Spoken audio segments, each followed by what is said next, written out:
Alors, je viens de vous présenter mon dernier livre, il est sorti aujourd'hui, c'est mon 10e, 9e. Euh, attendez. Hop, hop, hop, hop, hop. Non, c'est mon 10e livre, mais c'est mon 9e livre sur l'agriculture et il s'intitule Méthanisation agricole, une énergie qui sent le gaz, de l'agriculture à l'énergiculture. Voilà. Alors, comment j'en suis arrivé à écrire sur le thème de la méthanisation? Tout simplement parce que je me suis au départ interrogé.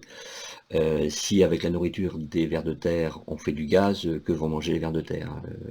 D'ailleurs, si on prend un petit peu de recul, que vont manger les habitants du sol? Voilà. Et sachant que les habitants du sol, c'est eux qui fabriquent la nourriture pour les plantes que l'on mange ou pour les animaux que l'on mange. Voilà. Donc ça, c'est toute une réflexion en fait autour de cela, quoi. Est-ce que les sols vont tenir le choc? Voilà. Alors moi, je crois que ceux qui attendent à ce que je tape sur les agriculteurs ou même sur les promoteurs de la méthanisation vont être très très déçus. En fait, c'est pas du tout mon propos. Moi, j'apporte des éléments de compréhension, puisque c'est pas forcément très très simple à comprendre. C'est vrai qu'on nous dit que le cycle de la méthanisation, enfin le cycle de la méthanisation, pardon, le cycle du carbone, il fonctionnerait comme le cycle de l'eau. Bah, tout à fait, même pas du tout, ça fonctionne pas du tout comme ça, quoi, voilà. Bon. Alors on nous dit que la méthanisation c'est un système vertueux, certains vont même jusqu'à dire plus vertueux que vertueux.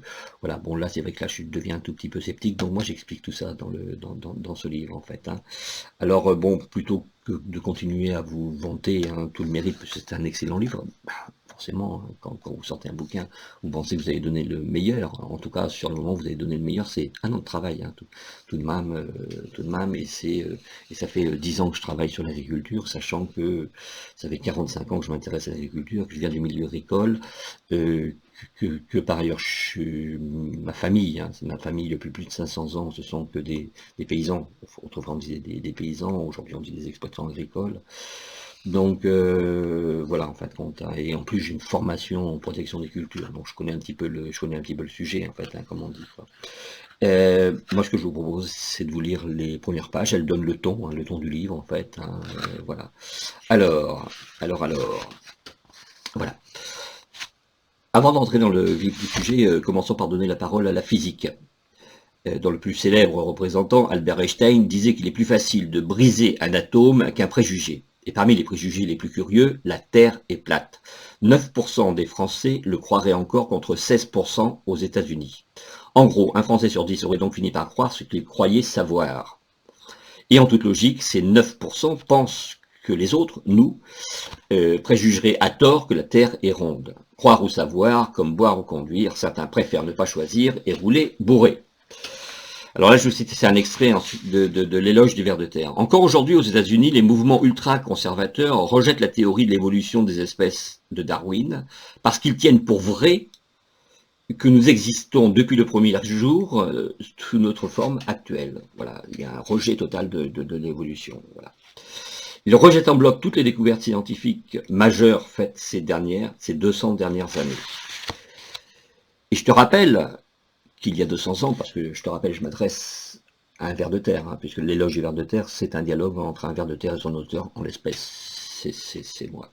Je te rappelle qu'il y a 200 ans, vous étiez considérés par les croyants comme des êtres impurs à exterminer. Disais-je à un vieux ver de terre qui me regardait écrire son éloge une nuit de 2017. Dire qu'au départ, il était simplement sorti de son trou pour se soulager. J'espère que vous me croyez.